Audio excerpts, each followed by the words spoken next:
Welcome to Symbolic Logic. This week we're focusing on units 11 and 12. And 11 and 12 are going to give us our final rules for derivation. So our negation rules, our introduction elimination rules for negation. And additionally, we're going to be focusing on a variety of different proofs to learn strategy for working proofs. So in this exercise, in this video, I'm going to be working through a number of different proofs that are going to use various of the rules that we've learned up through this week for symbolic logic. So we'll start out with our fairly simple proofs using derivation rules such as conditional elimination, disjunction introduction, and we will move ahead to looking at complex proofs using subproofs. So these proofs will involve the conditionals, conditional introduction, biconditional introduction, and then ultimately we'll move into the negation rules, which are new this week, and we'll see negation introduction and negation elimination for natural deduction. And then ultimately, we're actually going to see a proof without premises. So as I mentioned before, we can prove that an argument is valid or prove that a logical truth, a tautology, follows from any set of premises whatsoever, including the null set, the set that includes no premises whatsoever. And so we'll see this as well at the end of today's lesson. As we move along today, I also want to continue to remind you of different strategies for working proofs.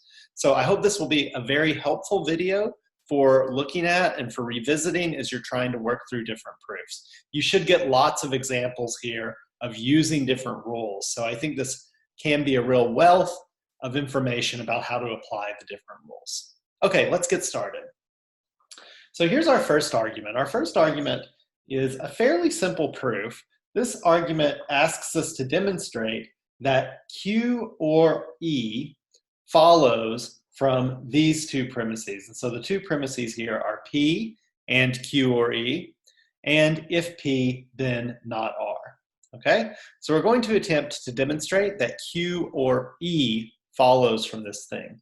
And so one thing that we might notice right away, if we're just thinking about this proof, is that, well, what is the relationship between the conclusion and the premises? It's very important when you're starting to figure out how to work a proof that you examine the relationship between these two things. So again, between the premises and the conclusion. And so our conclusion here is Q or E. And this is a little bit odd because E doesn't factor into the proof. We don't see that in the proof anywhere. However, we do see the letter Q, and we also know that if we're able to derive Q, then because a disjunction or a disjunctive statement is always true as long as one of its disjuncts is, we can infer Q or E from Q. In other words, we can move from Q to Q or E using just one application of our conditional or our disjunction introduction rule from M. So if we're able to derive Q, then we will be able to derive Q or E. Okay, so that should clue us in that we're going to try somehow to eliminate or to break Q out of this premise. So how can we do that? Well, that's what we want to think about first. So notice the role that observing, that paying attention to our the structure of our argument, the role that played in helping us think through this argument in this case. Okay, so how can we get Q out from this proof? Well, it's important for us to notice that we have here a conditional statement. So our premise one is, a conjunctive statement. Premise one is a conjunctive statement. So immediately it seems that we can get closer to Q by breaking this thing down into its two parts. So we can use conjunction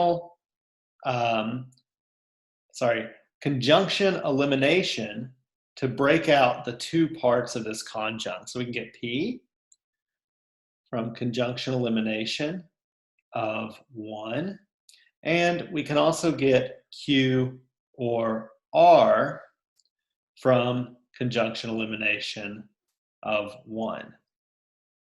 Okay, So now we're a bit closer to Q. And if we look at what we have now, well, we know that we have a disjunctive statement. This is a disjunction.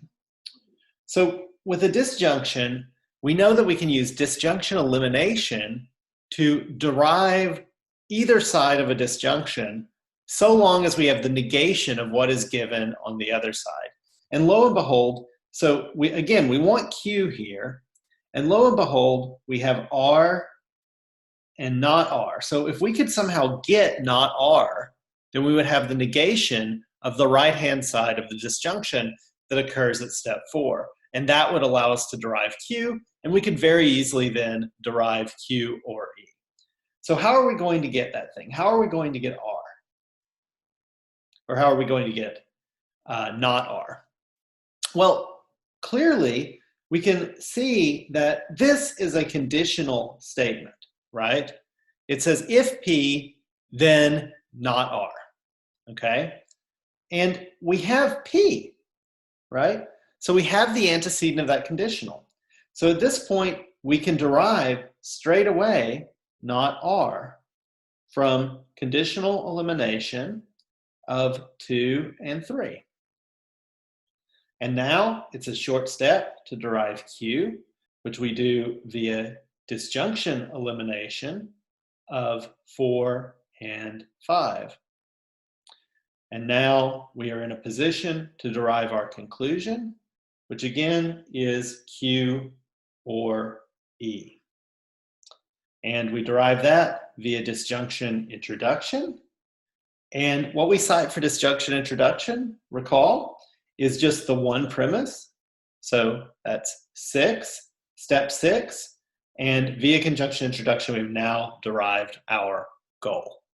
Okay? So I hope you appreciate the role in which looking at the interrelationships that exist between premises and conclusions played in helping us to derive this proof. Okay, let's look at another proof now. And we're going to be moving into now rules using conditionals. In fact, we had a rule that used a conditional in this last proof. We had conditional elimination. But conditional elimination is a fairly simple rule. One that says, if you have a statement that says, for example, if A, then B, and you're given A, then you can derive B. That's a fairly intuitive way of arguing. Conditional introduction, on the other hand, which is going to be involved in this next proof, is more complex. So conditional introduction essentially asks us, or in a conditional introduction, essentially what we do is we think if some premise held, what would follow from that thing? So what we end up establishing is a conditional statement, right? We show that if something were to hold, then some other thing would follow. We don't show that, that thing that we're supposing to hold actually does follow. We're not showing that the consequent of our conditional follows either. What we are showing is if the antecedent were to hold, then the conditional would follow. And so when do we want to use a conditional introduction? Well, again, remember, if we're working a proof, we always want to come up with a strategy for demonstrating that the conclusion follows from the premises before we dive into the proof. And the key thing for developing a strategy is, again, to look at the way in which the conclusions are structured, look at the way in which the premises are structured, and then think about how those things relate to one another. So notice here, in the case of this argument, we're given a conclusion that has as its main connective the conditional symbol, right? So the main connective involved here is the conditional. And the conditional symbol is going to be the main connective here. So when we have a sentence that has as its main connective conditional, then presumably we want to use conditional introduction rule. So we're probably going to use conditional introduction rule on this sentence. And now conditional introduction rule, again, involves a subproof. So what we're doing when we're doing a conditional introduction is we're supposing that something were the case. So let's suppose, so what are we supposing here? Well, the supposition that we're making in this case is that the antecedent of the conditional is true. So that's going to be the rule for doing a conditional introduction. So in the case of a conditional introduction, what we're assuming is the antecedent of the conditional that we ultimately want to demonstrate. So we're going to be assuming here A and B. Okay, notice the parentheses have gone away. We don't need them anymore because A and B is not part of a larger sentence. So we have A and B here, and now we might make a little note to ourselves. We are assuming this for purposes of conditional introduction, okay? And now we know if we're doing conditional introduction that what we want to end up with down here is the consequent of the conditional that we're trying to establish. So again, the conditional we're trying to establish is if A and B, then C. So the thing that we're going to end up with as the consequent of that conditional is C. Okay, so how do we derive C in this case? Well, in fact, this proof is fairly straightforward.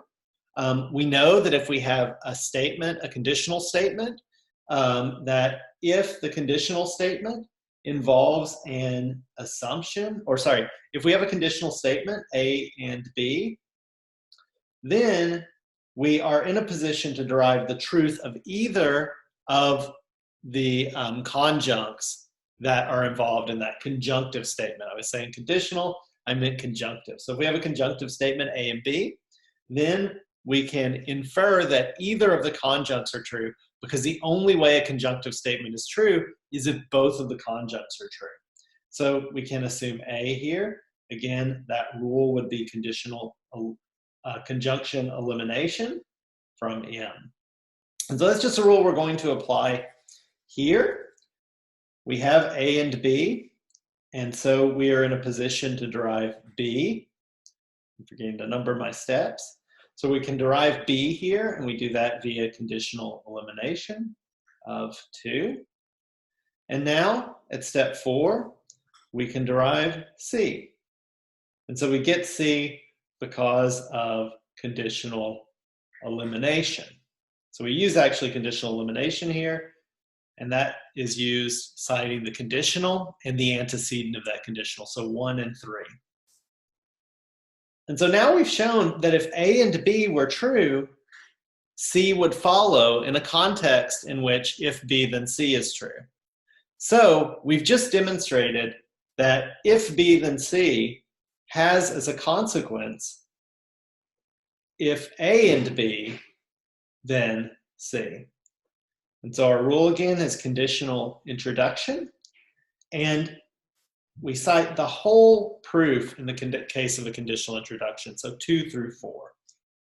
So we cite this whole thing, because in effect what we did was here we showed that if A and B is true, then you get C in a context where B, if B, then C is in place.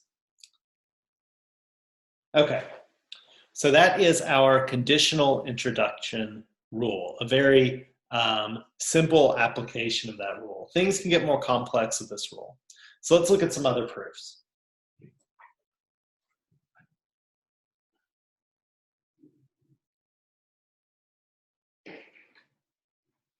Okay, so moving on ahead, we're going to look at this proof.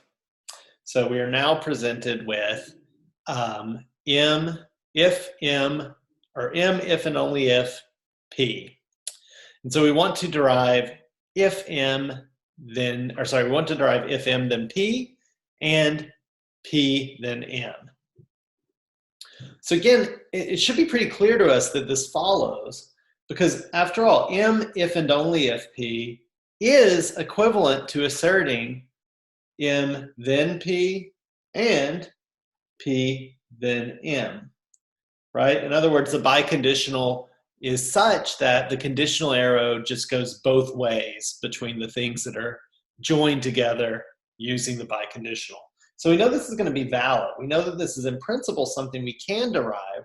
So how do we derive it? Well, again, we need to think about what our conclusion is. And so our strategy will start there. So we're going to think about what is our conclusion. And essentially, our conclusion is a conjunctive statement. So it asserts that two things hold. It asserts that if M, then P, and if P, then M. So a conjunctive statement is quite easy to derive, right? Conjunction introduction rule just tells us, well, if you have at step M some sentence and you have at step N some other sentence, then you may assert the conjunction of those two things via conjunction introduction, citing M and N. So to derive this conjunction, all we need is each of these parts. We need if M, then P, and if P, then M. So how are we going to get those parts? Well, now we're pushed back to consider what is the structure of the conjunctions that are conjoined in this conclusion sentence. And the structure of those things, right, obviously is the conditional. They're conditional sentences. So to derive a conditional sentence, again, all we need to do is suppose that the antecedent holds, and then show that we can derive the consequent, the desired consequent. And then we are in a position to assert the conditional statement because we have shown, we've assumed if P, we have derived Q, and so now we can assert that if P is true, then Q follows, and our rule is conditional introduction. And we do that, it's going to cite the whole of the proof because we show that this thing came about through that derivation of that proof. So again, we want to do this twice. We want to show that two of these conditionals are true. So we're going to do that. So let's get started here. So we want to derive if M, then P, and we also want to derive if P, then M. So at step 2, we're going to make an assumption, right? Again, a conditional proof is always going to start with an assumption of the antecedent. So the antecedent that we're after for the first one of these guys is M, right? M is the antecedent of the conditional statement on the left. Okay. And now, if we have M, well, clearly we can derive P via our biconditional elimination rule, right? So biconditional elimination just tells you that if you have one side of the biconditional, let's say M, then you can derive the other, P, because if M is true, then P is true. And it also works in the other direction. So if you had P, you could then derive M, because if P is true, then M is true. And that should give you a clue about our next proof. So at this point, we have shown that if M is true, then P follows. So we are going to assert,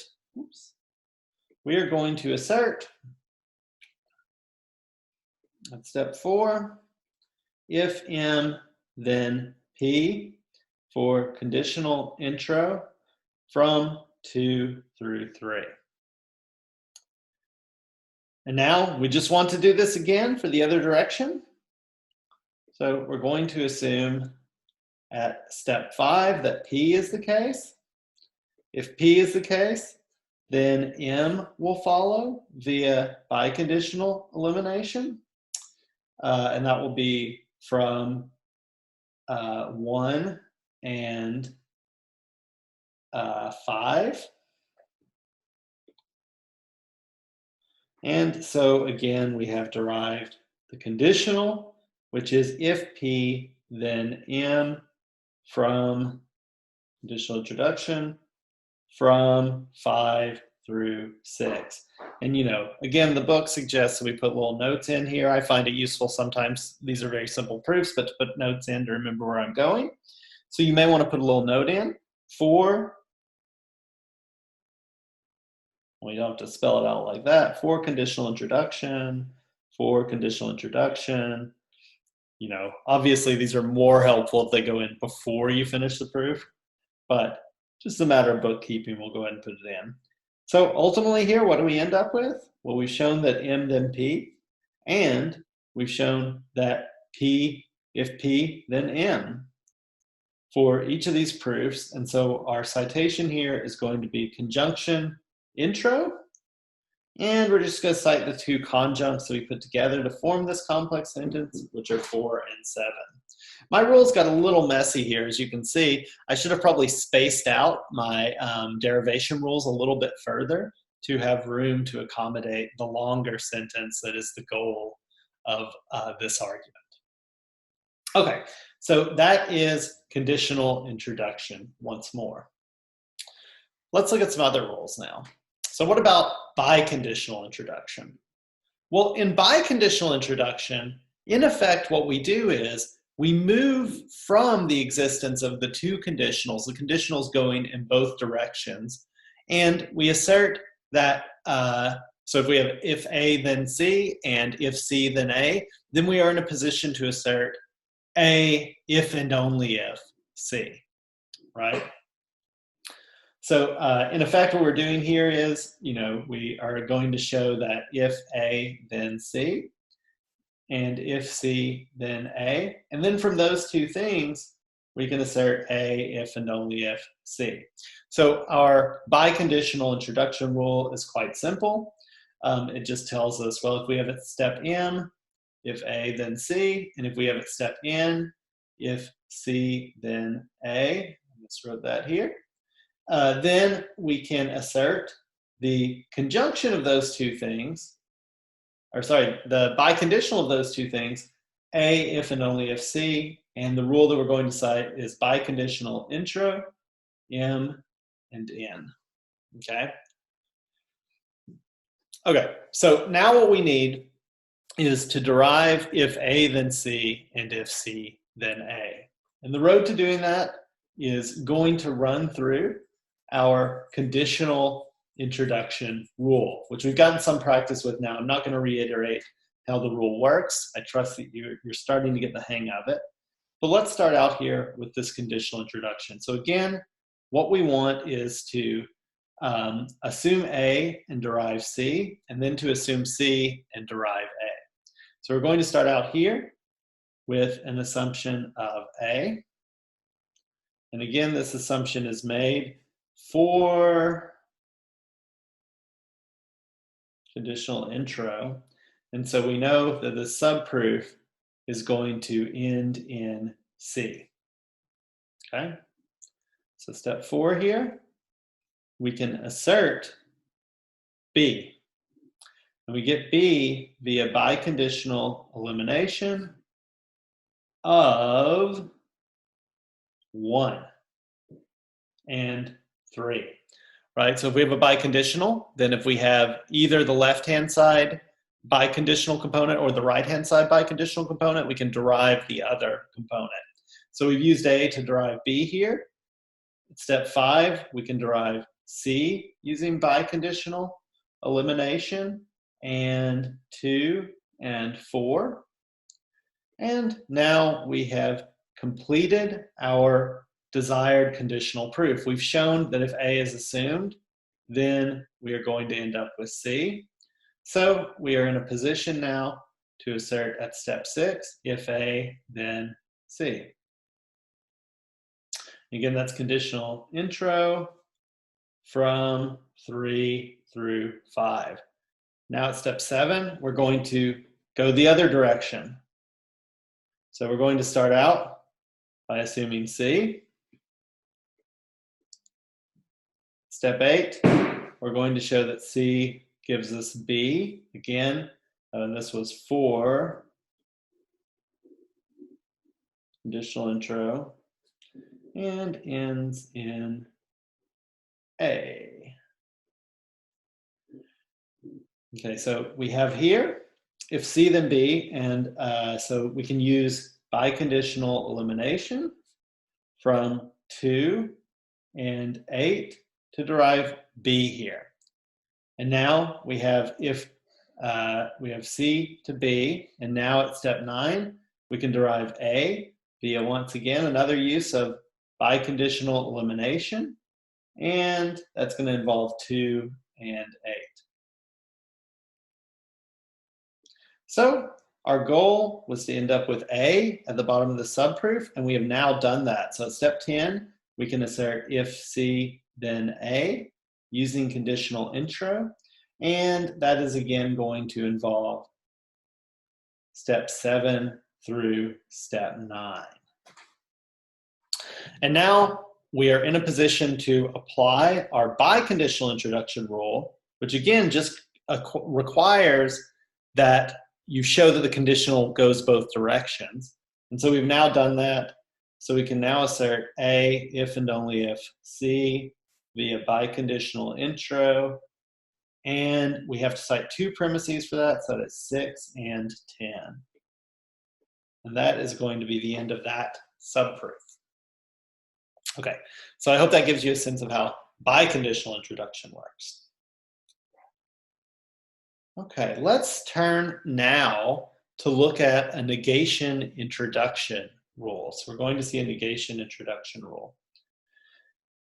So this is new material that we haven't seen until this week. So the idea of negation introduction, or the idea of negation, our negation rules, essentially involves what is called a reductio ad absurdum.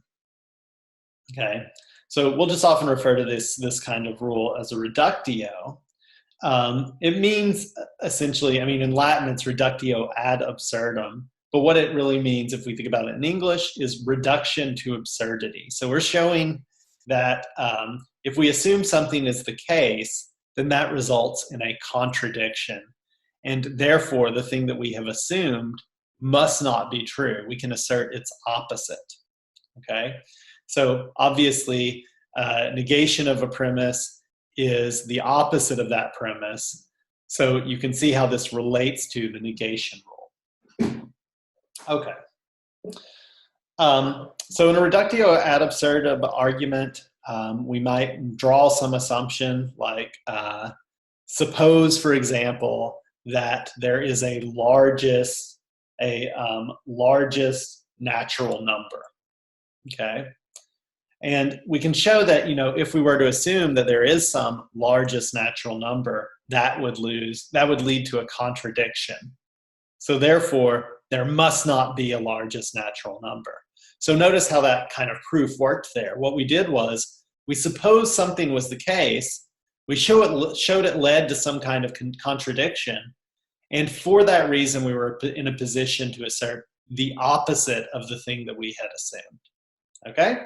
So let's have a little practice with this using negation introduction, or the more general reasoning pattern, reductio ad absurdum. Okay, so one way in which we can get clued in to the idea that we're going to have to use negation introduction is, again, by looking at our premise. And so in this sentence, the main connective of the premise is negation, right? This is a negation of an underlying disjunctive sentence. So it's saying it's not the case that either A or B, okay? So what we can do to derive this thing is what's called an indirect proof, which is essentially involving the same idea of reductio absurdum, ad absurdum. So what we're going to do then is we're going to suppose that the opposite of the thing we actually want to demonstrate is true. And we're going to show again that that leads to a contradiction. So what is the opposite of this? Well, the opposite of this is A or B.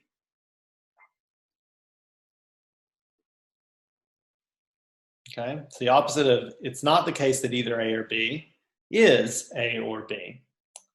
So we're going to assume A or B, and then what we want to show is that this leads to a contradiction of some kind.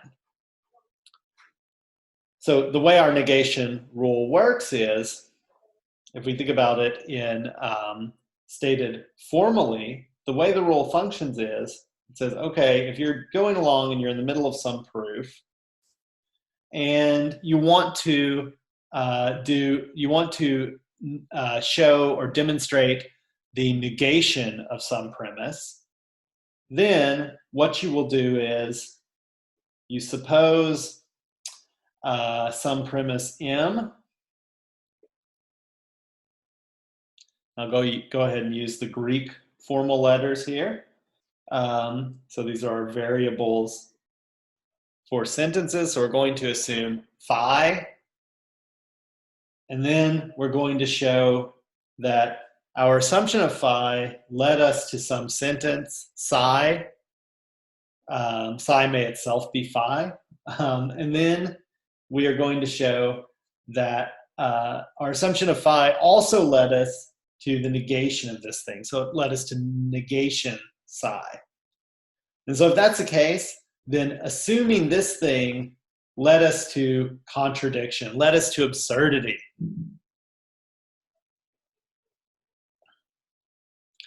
And if it led us to absurdity, if it led us to contradiction, then we know that this thing, phi, cannot be true. So we are in a position to infer it's not the case that phi. And the way that this rule works is it actually uses a kind of partially overlapping justification. So again, we're going to cite negation intro. And we're going to cite M through N, showing that our assumption at step M led us to psi. And then also our assumption at step M led us to not psi. So it led to a contradiction. We have these two overlapping domains of premises that show that there was a contradiction there. So we had to reject this thing via negation introduction, the assumption that led us into trouble. Okay, so that is the formal rule. Let's do this proof now. So we have A or B, okay? So what we want to do is we want to show that in some way this leads us to a contradiction, okay? So notice that there are pieces of these two steps, and I forgot to number them, of steps 1 and 2 that are in contradiction to one another. So step 1 includes not A. Step 2 includes A. But we can't infer not A, but we can't just infer A off the bat, because it's possible for a disjunction to be true even while one of its disjuncts are false. So we need in some way to show that A has to be true from the disjunction at step 2, and then we could assert a contradiction because we have not A given at premise 1. So how can we do that? Well, one thing that we might do first, I think this is a good move that helps us get clearer on what we actually have to work with, is just breaking down that conjunctive statement that's given in premise 1. So I'm going to do that. I'm going to derive it's not the case that A, and so that follows from conjunction elimination of 1, and I'm going to show or derive it's not the case that B, once again given to us by conjunction elimination of 1.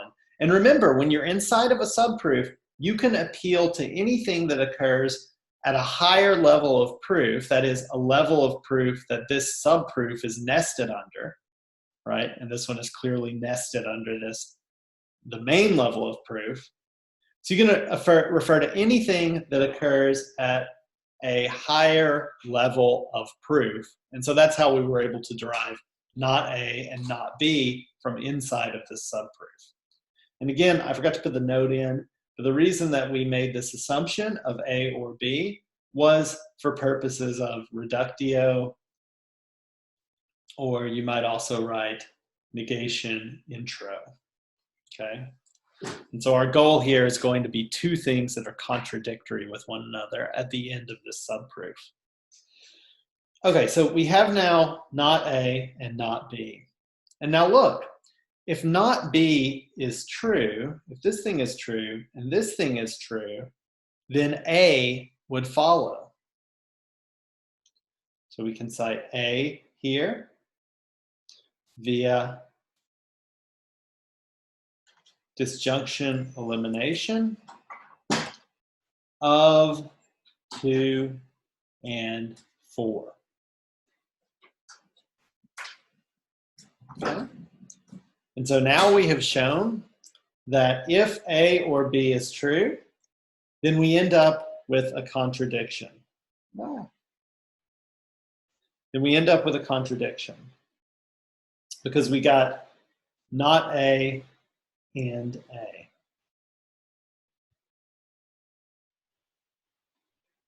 Okay.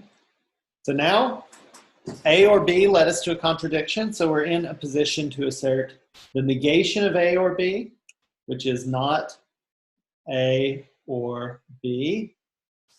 And the reason that we can do that is we have negation introduction from 2 through 3 and 2 through 5.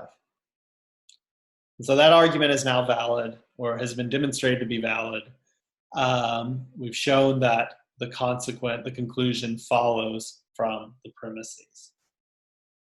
Okay, let's have a look at another argument now. Okay, so this is just a bit more complicated proof. This one involves both negation elimination and negation introduction. In effect, our negation elimination and our negation introduction rules are mirror opposites of each other. They both involve a reductio. So in the case of negation elimination, all that happens is we have some main level of proof, and then within that proof, we assume at a subproof, we make an assumption that phi is true. I'm sorry, that not phi is true. And then we show that if not phi is true, then psi follows, and not psi follows for any senses whatsoever.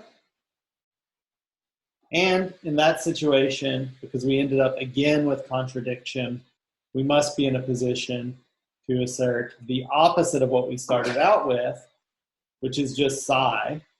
And that comes from negation elimination.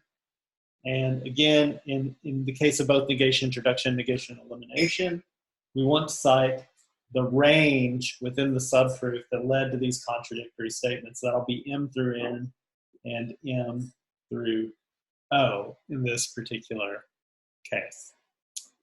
All right, so we're going to do both negation elimination and negation introduction here. So we're going to start out with an assumption that involves a negation, and we're going to move away from that thing, show that that leads to a contradiction, and therefore the negation needs to be stripped off. The opposite of that must be true. And then we're going to start with something that's not negated and show that it leads to a contradiction, and therefore that sentence has to be contradicted, or has to be negated. Okay, so how are we going to do this proof? Well, notice what we ultimately want to end up with is D. And if we look at premise 2, we can see that D is a consequence of K, right? Premise 2 tells us if K, then D. So if we end up with K, then we'll be in good shape to derive D. And lo and behold, K is part of both of these premises. So in some way we want to get to K. K has to be true. So suppose we assume that K isn't true to introduce, hopefully to introduce some kind of absurdity there so we can actually derive K. I think that's a good move here. So what we're going to do first is we're going to suppose at step 3 that K is false. Okay, so we're going to suppose not K. And again, this is for purposes of reductio, as your book calls it, or we might also call it negation elimination. So ultimately what we're going to try to end up with here is two premises that contradict each other, right? A psi and a not psi. Okay, so we have not K here. How can we get something that contradicts not K? Well, again, notice that K is built into each of these premises.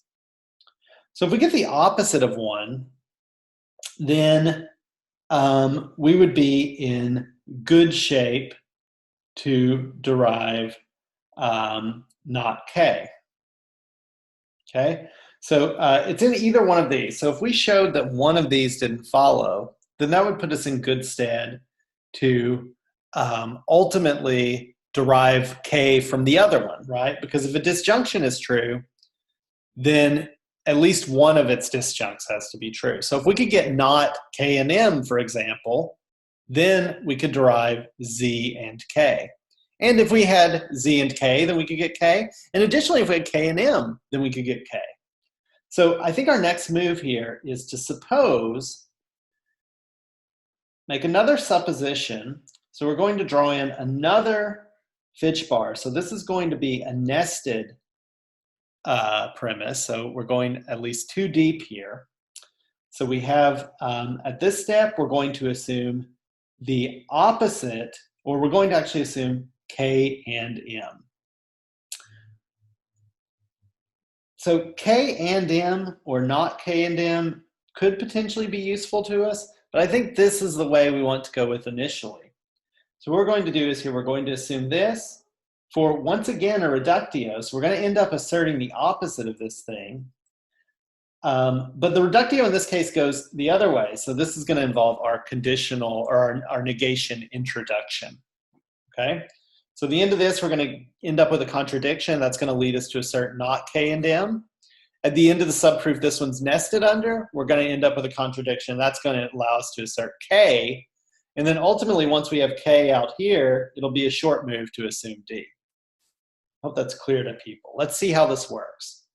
Okay, so at step 5, we are going to sort of k and m. So let's assume k, or let's derive k here. We can get that via conjunction elimination of 4. Now, at step 6, we have k at step 5, and we can reiterate not k from step 3. Remember, when we're embedded in a subproof, we have available to us everything that subproof is nested within. So we have k and not k here. So we have already derived our contradiction. So we can now assert it's not the case that k and m. And that is going to be via negation introduction. And so remember, we cite 2 overlapping extensions of a subproof. And so the ones here are 4 through 5, which gives us k, and 4 through 6, which gives us not k. So if k and m is true, in a context in which these other things are true, then we end up with k and not k. So in this context, not k and m must be true. But lo and behold, if not k and m is true, then z and k must be true, because premise 1 tells us that it's either z and k or k and m. So if k and m is out, as step 7 tells us, then it has to be z and k that follows from 1. So we're going to cite disjunction elimination for that from 1 and 7. And now we have z and k. So we can once again derive k from that thing via conditional or conjunction elimination of 8. And then it's a simple reiteration of our assumption above that was made at step 3, not k. And we now have a contradiction resulting from our assumption of not k in these premises, in the case where these premises hold. So because assuming not k led to k and not k, which is contradiction, we can assert the opposite of not k, which is just k. And so that is going to be, in this case, negation elimination. Still same basic method of proof as the negation introduction we saw before, reductio. And that follows from 3 to 9 and from 3 to 10. And so now our final goal is to derive d, and that is a quite simple conditional elimination derivation from 2 and 11. Okay.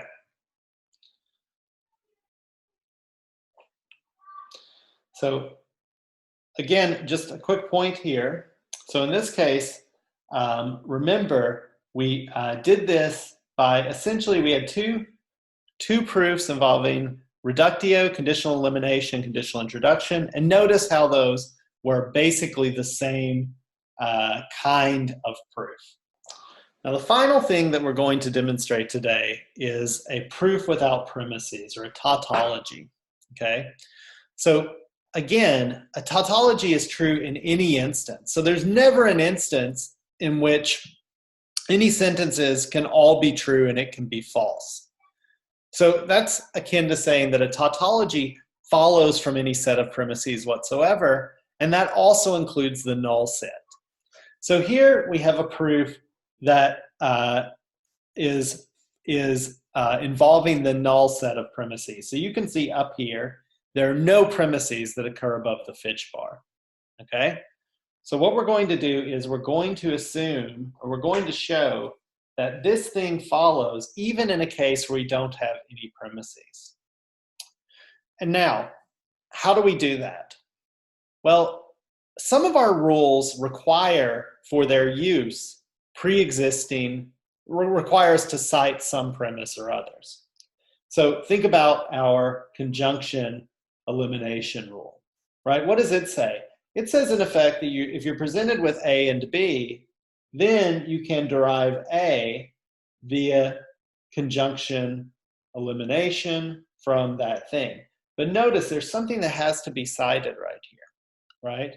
And that thing has to be at the same level of proof as this thing, right? So if we were to apply conjunction elimination to try and solve this proof, I don't know why we would do that. Maybe we'd try disjunction introduction. We would need something to work from. We would need something at the main level of proof. But we don't have that. A proof without premises can only ever start with a rule that requires you to cite no previous steps or premises, okay? And so far we have a few of those rules, right? So one of them is our conditional introduction rule, which says, okay, if you're working through a proof and you need to show that some conditional is the case, well, you can assume that the antecedent of that conditional is true, and then show that that thing leads to the consequent of the conditional, and then you're in a position to assert that the conditional itself is true via conditional introduction from M through N. So that rule doesn't require anything in the main level of proof. Notice nothing's written up here. Additionally, we have our negation, introduction, and elimination rules. So our negation, introduction, elimination rules also don't require us to have anything. So what a negation, introduction, and elimination rules say is, they say, well, look, if you start out and at some point in your proof, you want to show that the negation of something is true, then all you need to do is you need to assume that, say in this case, we're going to try to show that the non-negated version of something is true. So you assume the negated version of that thing, and then you show that it leads to a contradiction between some two premises. And in that case, you are then in a position to assert the opposite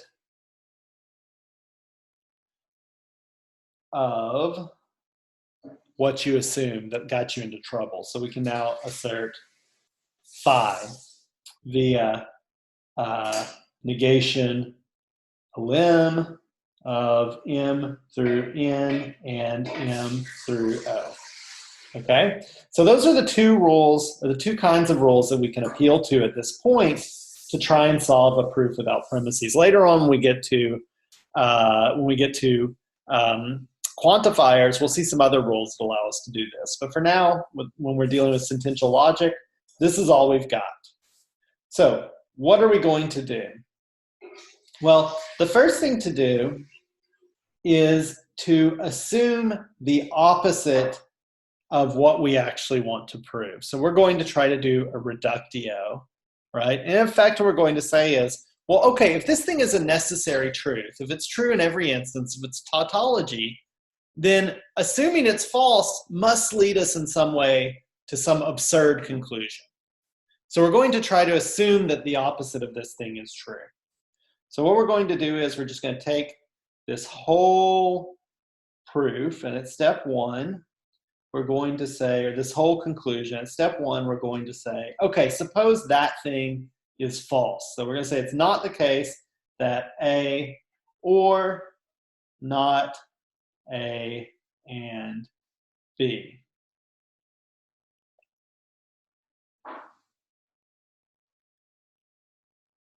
Okay? Now, what happens next? Well, one thing that might happen next is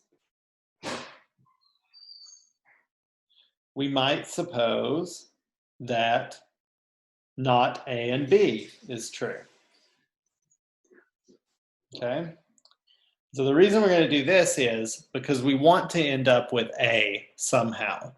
And it seems like the easiest way to get to A is to suppose that not A and B is true and show that that leads to absurdity. Because in that case, we can then have A and B, and we can then derive A.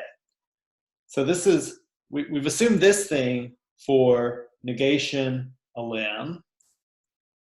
And notice, in effect, we have this disjunction here. Disjunctive statements are very pliable. If we have any one disjunct, we can assert the disjunctive statement. So we want to try to derive these two disjunctions, these two disjuncts in turn. So at this point, we're going to suppose not A, then B is the case. Sorry, not A and B is the case. And again, this is for negation elimination as well. Okay? So we have not A and B. Now, if we had not A and B, then we could assert A or not A and B. And the reason is that you can always disjoin anything to a sentence that is supposed to be true to derive a true disjunction. So that's what we did here. So we're going to do disjunction intro from 2.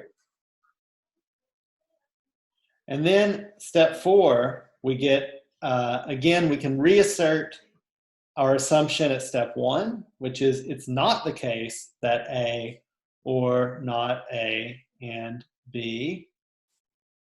We just reiterate that from step 1. And now we have produced a contradiction. So we've shown that at step 3, A or not A and B, and at step 4, we've shown that that thing is not the case, that it's not the case that A or not A and B. And so that is a contradiction. So now we're in a position to assert the opposite of what we assumed at 2. That's what got us into trouble. So now we get A and B from negation elimination of 2 through 3 and 2 through 4. Below, if we have A and B, then we can derive A from that thing via conjunction elimination of 5. And if we have A, once again, we can disjoin that to any other sentence. And so we can disjoin it to not A and B. So we end up with A or not A and B via disjunction intro from 6.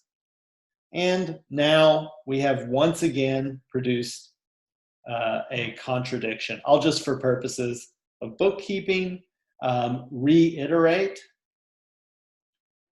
the item that is in contradiction to step 7. So we'll reiterate 1. And look, we have a contradiction. So we can assert at step 9 the opposite of the thing that got us into trouble, which was just the assumption of our tautology. So we've shown that if we assume the opposite of that tautology, it leads to contradiction. So at step 9, we can assert the opposite of not either A or not both A and B.